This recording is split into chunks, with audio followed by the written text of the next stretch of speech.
नमस्कार दोस्तों, मैं doctor Deepak Garg, consultant neurosurgeon at Toronto hospital Jaipur. आज हम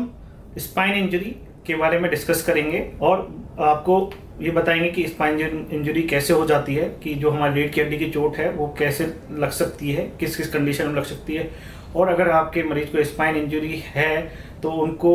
जहाँ पे एक्सीडेंट हुआ है या कुछ भी वहाँ चोट लगी है वहाँ से उनको हॉस्पिटल तक कैसे लेके जाया जाए, और हॉस्पिटल में ले जाने के बाद डॉक्टर उनका क्या क्या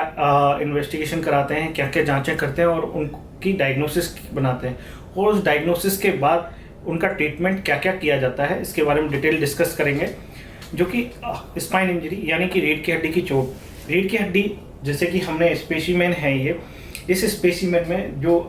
की 7 वर्टिब्रा होती है, 7 ये गुटके हैं जो कि सर्वाइकल रीजन को डिफाइन करते हैं। उसके बाद ये 12 गुटके होते हैं जो कि थोरैक्स यानी डोर्सल वर्टिब्रा को डिफाइन करते हैं। उसके बाद 5 वर्टिब्रा ये जो होती हैं लंबार वर्टिब्रा होती हैं,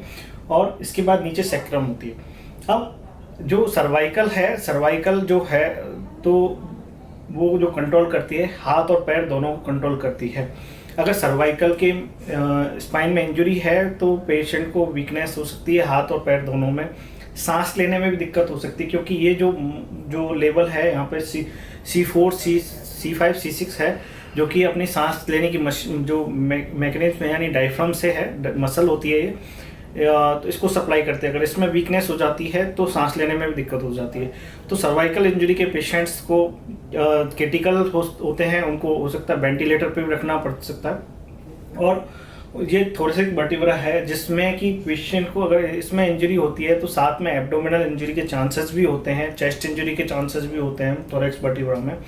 तो इसमें ये है कि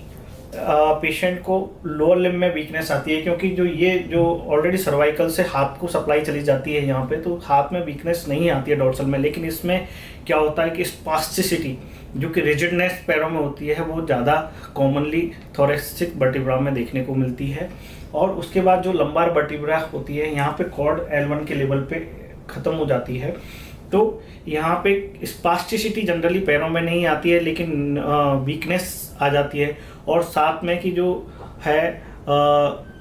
लैटिन पेशाब का कंट्रोल भी कभी कभी चला जाता है। अब आपके पेशेंट को स्पाइन इंजरी कैसे हो सकती है, अगर कैसे हुई है तो उसके चांसेस ये होते हैं कि मोर की हाइट से कोई ऊपर ऊंचाई पे काम कर रहा होता है, वहाँ से गिरने के कारण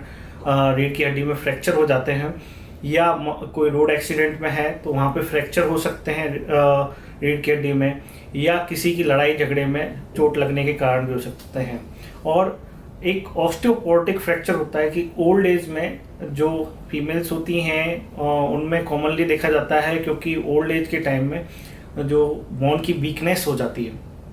बोन वीक हो जाती है, तो छोटे ट्रॉमा यानी कि अब फ्लोर पे हल्का सा गिरने के कारण, हल्का सा वजन ज़्यादा उठाने से झटका लगने के कारण भी यहाँ पे फ्रैक्चर आ जाते हैं स्पाइन के।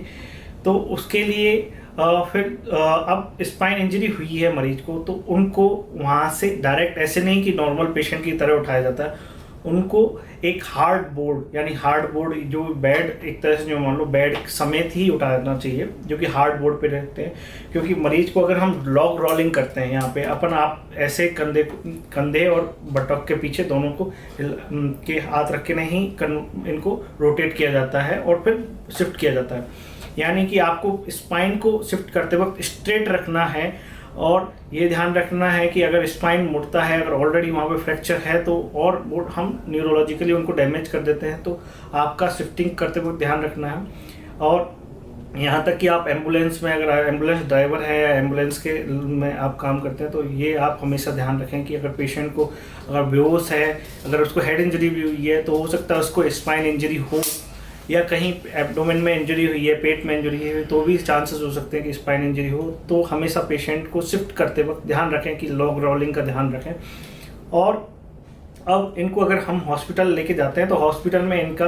ये एक्सरे कराए जाते हैं। अगर सस्पेक्शन लग रहा होता है पेन, अगर उसमें हमको डाउट होता है कि भाई कि इसमें फ्रैक्चर है, तो उसके लिए सिटी कराई जाती है। सिटी में देखा जाता है कितना और किस पार्ट का फ्रैक्चर है, कि ऑपरेशन की ज़रूरत है या नहीं है। या फिर अगर अपने को ये लग रहा होता है कि इसमें फ्रैक्चर है तो हम अगर नर्व रूट में कोई पैर में वीकनेस है या लैट्रिन पेशाब की दिक्कत है, हाथ पैर दोनों में ही वीकनेस है, सांस लेने में दिक्कत है, तो हम सर्वाइकल के लिए एमआरआई और स्पाइन की इंजरी के लिए एमआरआई कराते हैं, जिससे कि रूल आउट करते हैं कि ये जो इंजरी है उसके लिए एमआरआई के लिए मैं